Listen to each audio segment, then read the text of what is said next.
ಈ ದಿನ ಹುಣ್ಣಿಮೆ. ನಮ್ಮ ನೋಡಿ ಹಿಂದೂ ಸಂಪ್ರದಾಯದಲ್ಲಿ ಪ್ರತಿಯೊಂದು ದಿನಕ್ಕೂ ಒಂದೊಂದು ವಿಶೇಷ ಇರುತ್ತೆ. ಈ ದಿನ ಹುಣ್ಣಿಮೆ, ಪೂರ್ಣಚಂದ್ರ. ಈ ಹುಣ್ಣಿಮೆ ದಿನ ಮತ್ತು ಅಮಾವಾಸ್ಯೆಗಳ ದಿನದಂದು ವಿಶೇಷವಾಗಿ ನಮ್ಮ ನಂಬಿಕೆಗಳಿಗೆ ಹೆಚ್ಚಿಗೆ ಪ್ರಾಮುಖ್ಯತೆ ನಮ್ಮ ಜನ ಕೊಡ್ತಾರೆ. ಏನು ಆ ನಂಬಿಕೆಗಳು? ದೇವರು, ಮಂತ್ರ, ತಂತ್ರ, ಆಮೇಲೆ ಪೂಜೆ ಪುರಸ್ಕಾರ.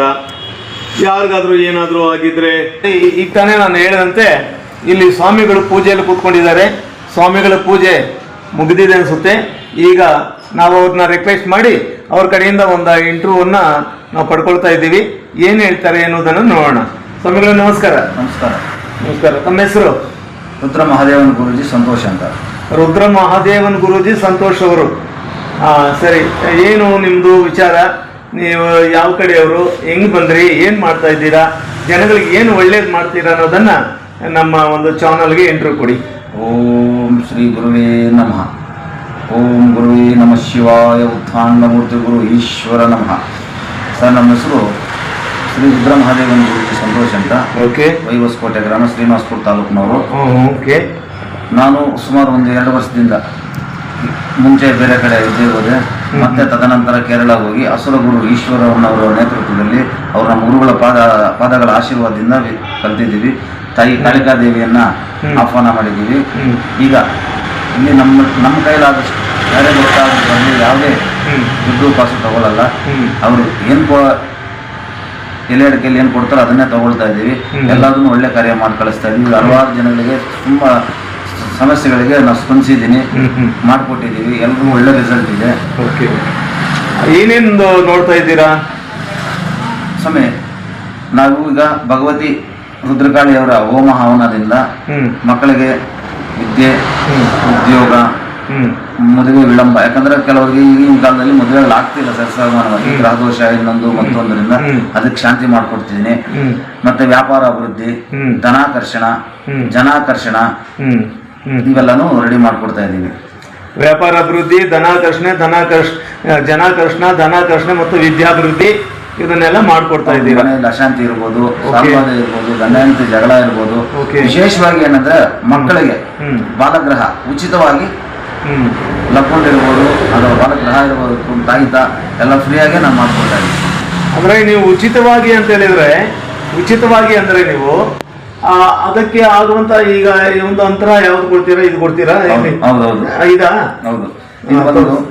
ಇದು ಇದಕ್ಕೆ ಖರ್ಚು ಬರುತ್ತಲ್ಲ, ಖರ್ಚು ತಗೋಬೇಕಲ್ಲ ಪಾಪ.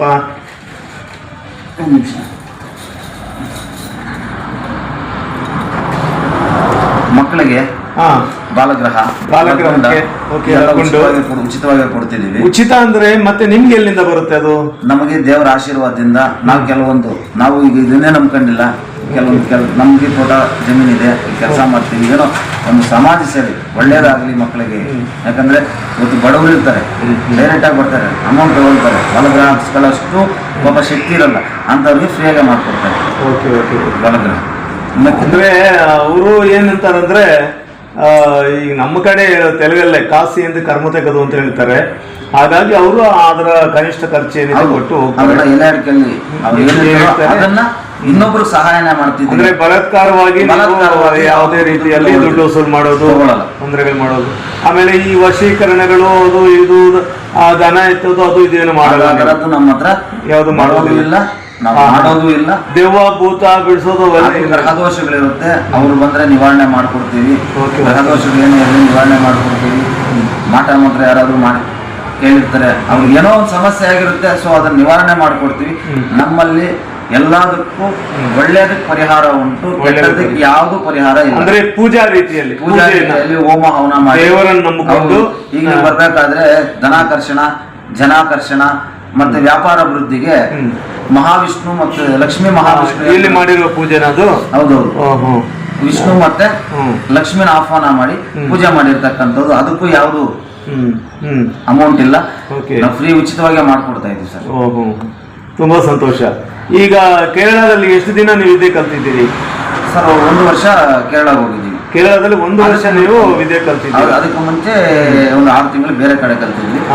ಮತ್ತೆ ಕೇರಳಕ್ಕೆ ಹೋಗಿ 1 ವರ್ಷ ಆಯ್ತು. ತಾಯಿನ ಆಹ್ವಾನ ಮಾಡಿದ್ದೀವಿ, ತಾಯಿ ಪೂಜೆ ಮಾಡ್ತಾ ಇದೀವಿ. ತಾಯಿ ಕಡೆಯಿಂದ ಆ ತಾಯಿ ನಮ್ಗೆ ಏನು ಹೇಳ್ತಾರೋ ಅದನ್ನ ನಾವು ಮಾಡ್ತಕ್ಕಂಥದ್ದು. ಈಗ ಅಲ್ಲಿಂದ ಬಂದ ಮೇಲೆ ಎಲ್ಲಿ ಇದ್ರಿ ನೀವು?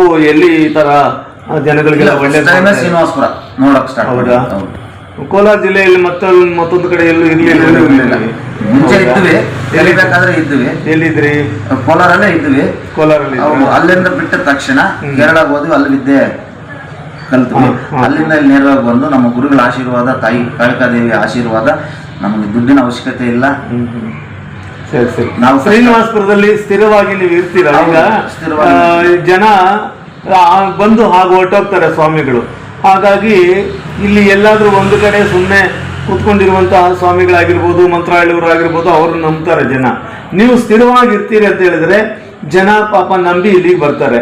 ನೀವು ಇವತ್ತಿರೋದು ನಾಳೆ ಇಲ್ಲ ಅಂತ ಹೇಳಿದ್ರೆ ಬರೋದಿಲ್ಲ ಅವರು. ಅದು ನೀವು ಸ್ಥಿರವಾಗಿ ಇರ್ತೀರಾ? ನಾವು ಸ್ಥಿರವಾಗಿ ಇಲ್ಲೇ ಇರ್ತೀವಿ.